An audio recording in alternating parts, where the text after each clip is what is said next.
দুর্গাপুর বিজন শোভাপুর বেসরকারি মেডিকেল কলেজে ED team 4টে গাড়িতে করে তারা আসেন কলেজে। বাইরে রয়েছে কেন্দ্রীয় বাহিনী। এছাড়াও দুর্গাপুরের মোট 3টি জায়গায় ইডির হানা।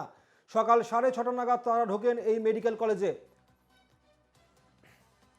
এই মুহূর্তে দুর্গাপুর বিজনের শোভাপুরে একটি বেসরকারি মেডিকেল কলেজে ইডি টিম 4টে গাড়িতে করে তারা আসেন কলেজে। বাইরে রয়েছে কেন্দ্রীয় বাহিনী। এছাড়াও মোট দুর্গাপুরের 3টি জায়গায় ইডির হানা রয়েছে। সকাল 6টা থেকেই চলছে ইডির হানা দুর্গাপুরের বিভিন্ন জায়গায়।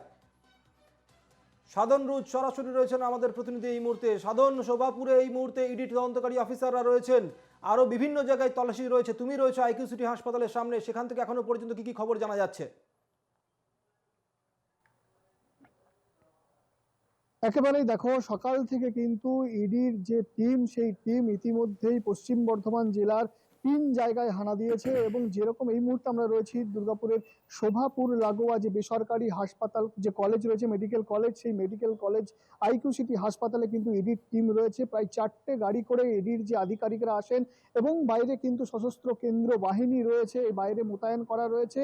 এবং তোমাকে বলি যে দেখো, এছাড়াও কিন্তু দুর্গাপুরের মলানদিঘিতে সনকা মেডিকেল কলেজ এবং গৌরী দেবী মেডিকেল কলেজ, সেগুলিতেও কিন্তু ইডির আধিকারিকদের হানা দেওয়া হয়েছে। যে এনআরআই যে তদন্তে যে উঠে এসছে, যে এনআরআই যে ভর্তির কোটায় যে দুর্নীতি, সেই দুর্নীতির তদন্ত গতি এগিয়ে নিয়ে যাওয়ার জন্যই যে ইডির তদন্তভার গ্রহণ করে। এবং তারপর থেকে ইডির যে তদন্তকারী অফিসাররা তারা কিন্তু সকাল থেকে জেলায় জেলায় বিভিন্ন প্রান্তে, কলকাতা সহ জেলাতেও কিন্তু ইডির আধিকারিকরা এই তদন্ত শুরু করেন এবং তারা ভেতরে ইতিমধ্যেই তদন্ত করা শুরু করেছে। এবং এছাড়াও তোমাকে বলে রাখি, যে সমস্ত মেডিকেল কলেজে হাসপাতালের যে কর্ণধার অর্থাৎ মালিকদের বাড়িতেও কিন্তু ইডি তল্লাশি চলছে তাদের। এবং তোমাকে একটা সূত্র মাফিক বলে রাখি যে এই সমস্ত যেগুলোতে ইডি তদন্ত শুরু করেছে, সকাল থেকেই হানা দিয়েছে, সেইগুলিতে কিন্তু ব্যাংকের কর্মীরা, সূত্র মাফিক জানা যাচ্ছে ব্যাংকের কর্মীদেরকেও নিয়ে আসা হয়েছে।